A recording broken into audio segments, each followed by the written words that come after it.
ما تيجي يا صاحبي كده نسير الجدل ونقول ان هدف الاسماعيلي اللي سجله النهارده في النادي الاهلي هدف صحيح. معلش استحملني وبلاش شتيمه، بلاش شتيمه. هدف الاسماعيلي النهارده في الاهلي، انا اهلاوي اقسم بالله، بس هدف الاسماعيلي في الاهلي النهارده هدف صحيح. ما لمستش في ايديه ولا غيرت اتجاهها ولا اي حاجه ولا اي بتنجال من الهري اللي حصل ده. لا فار بقى ولا حكام ولا الهري اللي حصل ده. طب سؤال بس لاي حد بيعارض كلامي ده، سؤال بسيط جدا: ليه اتعادت او ليه الفار جابها من زاويه واحده؟ اسال نفسك ليه جابها من زاويه واحده. انا مش محتاج المجامله دي، انا كاهلاوي والله انا مش محتاج المجامله دي. محدش يزعل من كلامي يعني. مبدئيا ازيكم عاملين ايه؟ مساء الخير و الف مليون مبروك طبعا على الفوز، طبعا الف مليون مبروك النادي الاهلي على الفوز. ولكن تعالوا برضو نسير الجدل شويه ونتكلم في كام نقطه من وجهة نظري انا مهمين جدا يعني.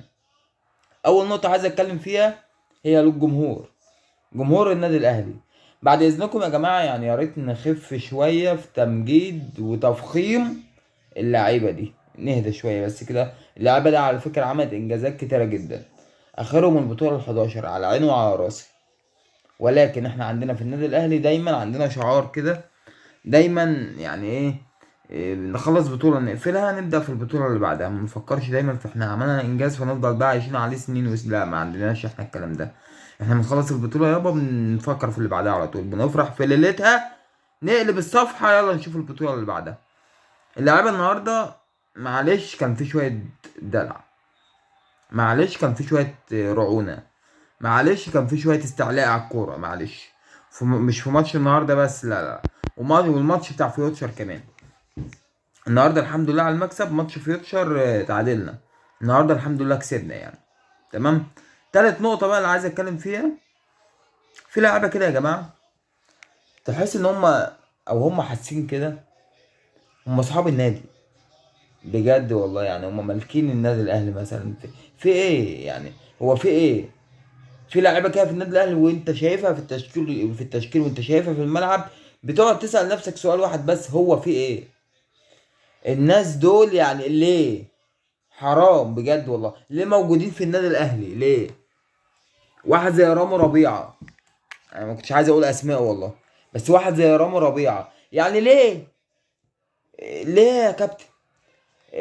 باشا، ده يجدد ليه؟ ده يجدد النادي الاهلي ليه؟ طب جددت له ما تحرقش دم انا بقى. انت جددت له تحت اي مسمى، حالة انسانية، ابن النادي، باي كلام في البتنجال ماشي. ما تحرقش دم انا بقى كاهلاوي. يعني ده النهارده كلفني يعني فاول من منطقه خطيره جدا جدا جدا، وهدف يتسجل فيا لولا كرم ربنا ان الفار طلع اهبل. محدش يزعل. اداء النادي الاهلي النهارده اداء وحش، اداء مش حلو، وده له اسباب كتير. من اهمهم من وجهة نظري انا غياب حمدي فتحي، غياب محمد هاني، غياب حسين الشحات في الشوط الاول، بطء اللعيبه شويه، رعونه اللعيبه. لعيبه مش حاسه باماكنها اساسا زي رامي ربيعه ده، زي محمد شريف اللي مش عارف اقسم بالله ايه اللي جابرنا على كده بقى. لحد الان احنا خلاص داخلين على موسم انتقالات ونشوف بقى مهاجم زي الناس، نشوف بقى مهاجم كويس. كهربا على عيني وعلى راسي، بس كهربا مش مهاجم، مش مكانه. الراجل بيعمل لي حل مؤقت او بحتاجه كده او بيخلصني ماتشات، تمام حلو، ولكن ده مش مكانه، مش هو مهاجم النادي الاهلي. ومحمد شريف لا يصلح ان هو يكون مهاجم النادي الاهلي.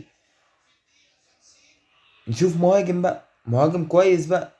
الراجل ده كولر ده ما تزعلوش مننا، الراجل ده عبقري. الراجل ده انت لو ما نفذتش طلباته هيكت منك، وانا مش عايزه يكت مني، انا عايزه معايا. الراجل سنة أولى أفريقيا جاب لك دوري أبطال أفريقيا، سنة أولى دوري مصري، إن شاء الله بإذن الله الدوري بتاعنا.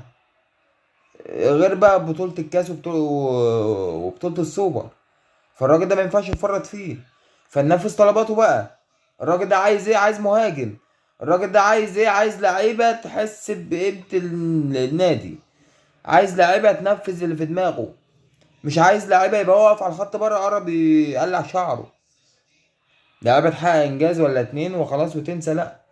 ما ينفعش، ما ينفعش خالص. ديانج دي بقى حاجة الكولر لمستر كولر يعني. ديانج مش حمدي فتحي. تجربة وأديك جربت يعني، ولكن أنا أعتقد إن التجربة دي مش هتتكرر تاني. نفسي أشوف مروان عطية في المكان ده، والله ممكن. وأنا شايف إن هو هيبقى مناسب جدا. أو السولية، أو إن شاء الله إمام عاشور لما يجي.